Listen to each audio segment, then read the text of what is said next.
सुंदर धबधब्याचा video share करा आणि मित्रांबरोबर नक्की जावा। मी चाललोय आता बरकी धबधब्याला। कोल्हापूरवरून 53 किलोमीटर आहे बरकीचा धबधबा। तुम्हाला कोल्हापूर रंकाळ्यावरून गगनबावडा रोडवर जायचं आहे। तिकडून कळे आणि बाजार भोगाव या रस्त्यावरून पुढे थोडंसं गेल्यावर तुम्हाला बरकी गाव लागेल। जातानाच मध्ये तुम्हाला नदी दिसेल, कासार नदी। या ठिकाणाहून 3 किलोमीटर धबधबा आहे। या भागामध्ये मुसळधार पावसामुळे ही नदी अक्षरशः दुथडी भरून वाहत आहे। याच फाट्यावर तुम्हाला चहा, कणीस आणि मॅगी सुद्धा मिळेल। या धबधब्याला तुम्ही 4 व्हीलर सुद्धा घेऊन जाऊ शकता। रस्ता अगदी व्यवस्थित आहे।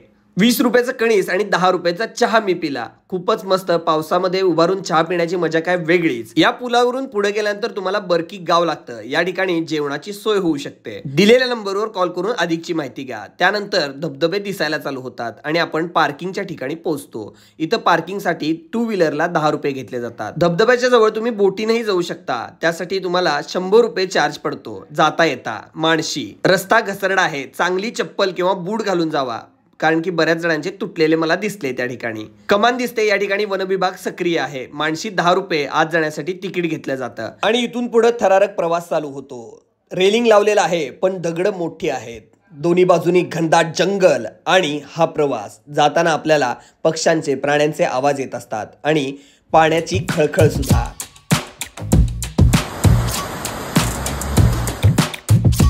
1.5 किलोमीटर चालल्यानंतर या ठिकाणी आपण पोहोचतो।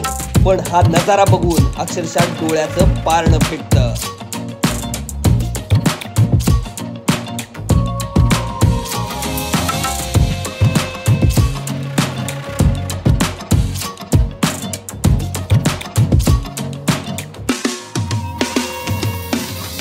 यापेक्षा जास्त सुंदर व्हिडिओ बघण्यासाठी चैतन्य फूड ब्लॉग यूट्यूब चॅनलवर सर्च करा आणि हा व्हिडिओ बघा। मी सुंदर व्हिडिओ घेतलेले आहेत, पावसात भिजत आणि रिस्क घेऊन तुमच्यासाठी। फक्त त्याच कष्टासाठी मला फॉलो करा आणि माझी प्रेरणा वाढवा।